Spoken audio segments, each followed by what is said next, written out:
This is a poem in reaction to the legalization of concealed carry on Kansas campuses. This is Counting Up.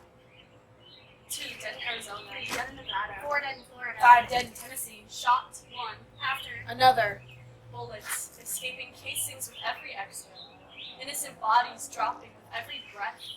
Kansas 2017. Concealed carry will be legalized on Kansas campuses.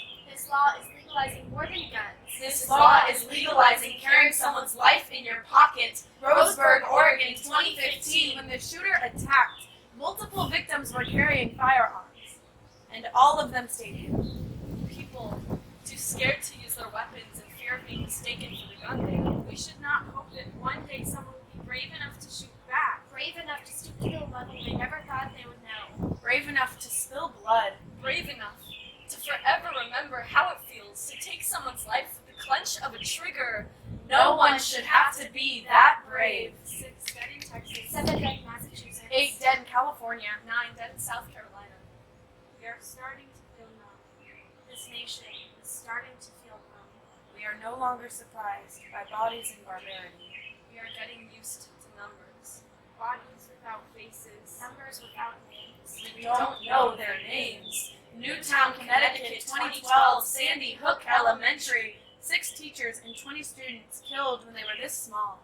26 innocent people reduced to a gunshot. Reduced to a moment. Reduced to a number. We are taking a moment to remember. Daniel Bark, 7. Anne Marie Murphy, 52. Jesse Lewis. 6. Grace McDonald, 7. Dawn Hawksbrook, 47. Benjamin Wheeler, 6. Lauren Russo. 30. Joel Cosby, 6. The list goes on.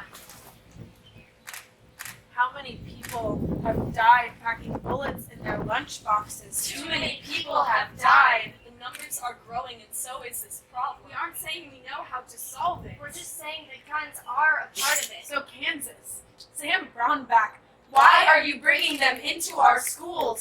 When did the right to bear arms become more important than the right to life? In the last decade, almost 400,000 Americans died due to gun violence. 61% of those were suicides. Every gun legalized is another easy way out. So make sure you kiss your children goodnight. Who knows where they'll be by morning? Too many people have died swallowing bullets like sleeping pills. Too many people have died. 10 dead in Oregon. 12 dead in Washington, D.C. 13 dead in New York. 16 dead in California. How many more names have to become numbers before we realize Guns can't solve a problem that they created.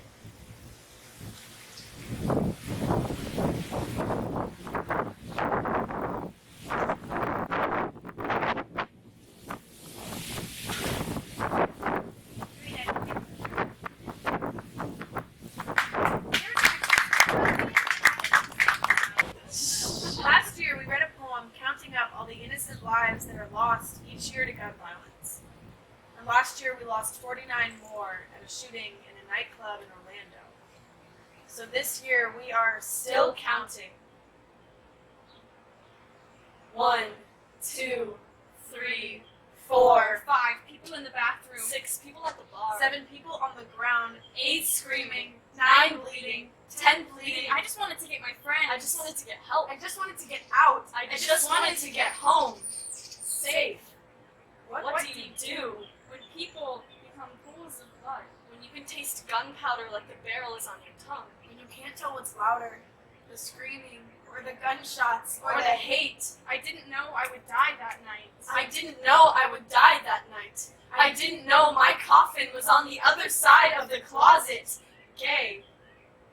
He killed me because I was gay, bisexual. confused. I'm confused. Why are people still dying because of the capacity at which they love? Whether they identify as a boy or a girl or none of the above. Why are people still dying? 11, 12, 13, 14 people crouched at their tables. 15 people holding each other's trembling hands. 20 people on the phone with their mothers, 30 quiet, 40 silenced, 50 lifeless. For the second time, We are kneeling on this stage. for the second time. We are asking for your silence for the second time. We are taking a moment to remember. Amanda Albert, 25. Louis Daniel Conde, 39. Antonio Devon Brown, 29. Corey James Connell, 21. Brenda Lee Marquez McCool, 49. Martin Benitez Torres, 33. Jean Carlos Mendez Perez, 35. Enrique L. Rios Jr., 25. Shane Evan Tomlinson, 33. Kimberly Morris, 37. The list goes on. And we're still counting. It was Latino night. It was Latino night when Pulse nightclub felt the heat of hatred because one marginalized group wasn't enough for him. This poem is larger than concealed carry. This poem is larger than gun violence. This poem is about hate. But it should be about love. This poem is about people being told who they can't be. This poem is about people with assault rifles pointed at their throats because of who they are, because of who they were. The LGBTQ community was dying long before Pulse nightclub. The LGBTQ community is still dying today. Their blood is on the hands of our people. Our neighbors, our nation, they aren't the only ones. Violence against marginalized groups leaves black men dying in the streets, leaves transgender children knocked onto the tile of their school bathrooms, leaves gay Latinos bleeding on the floor of a nightclub. Hate is still mounting, and we're still fucking counting.